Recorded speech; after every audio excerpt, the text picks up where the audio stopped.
because that also gives the intellect or the mind something to stand on, even though the heart is already there. Yes.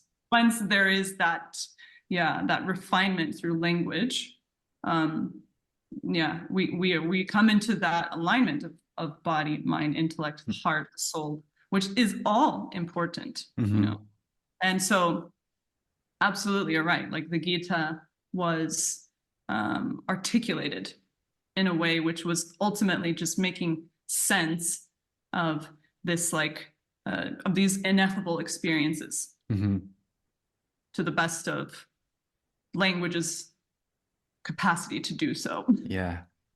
Yeah. You know, I was having this conversation the other day around, because that word transmission feels really apt for a lot of spiritual text, and it's almost as if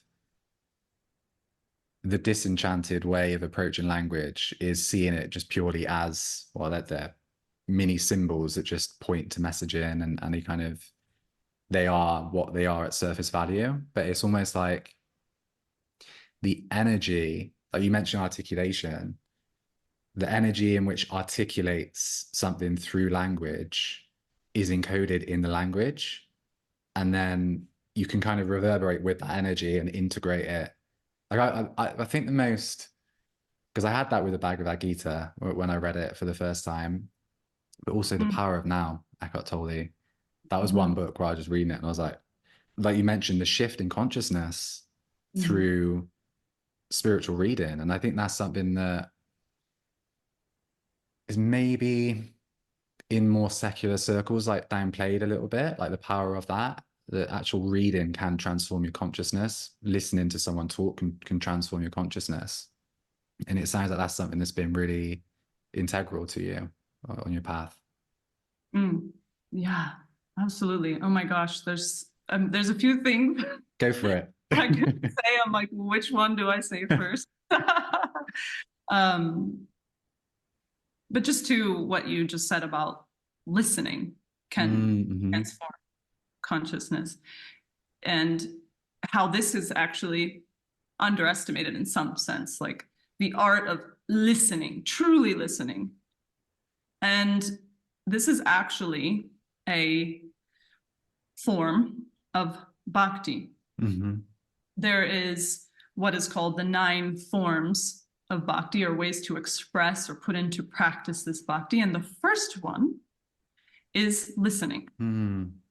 It's called Shravana Bhakti, to listen to the glories of the divine. And that can come through the reading of stories, the reading of scripture, or satsang, which is discourse, spiritual discourse amongst community or a spiritual teacher, or listening to the divine name, which is often, you'll see in bhakti traditions, the chanting of specific names which have a specific frequency of God, like Krishna in the Bhagavad Gita, or maybe you've heard of Rama, or Radha. There's different names, but in bhakti you are often chanting or listening to the songs or recitations of those names as well. But this is the first of the 9 forms. And the first 3 are fundamental before the other ones can truly unlock. And so the importance of truly listening with all of your being is essential. Not just in bhakti, but in the spiritual journey in general. Yeah. And the other piece that was coming up while you were speaking about word, language, etc. What I find extremely beautiful about Hinduism, or the actual indigenous term for Hinduism, is called Sanatana Dharma.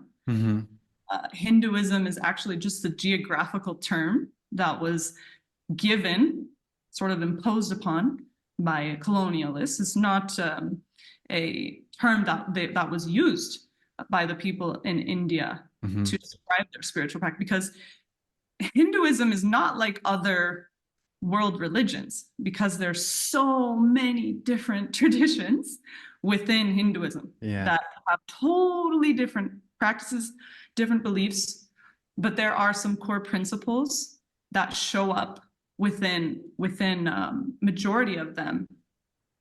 And but one thing that you often see within Hinduism, or Sanatana Dharma means the eternal way, is deities, right? Usually people who are not familiar with Hinduism, they're like, what's with all these deities?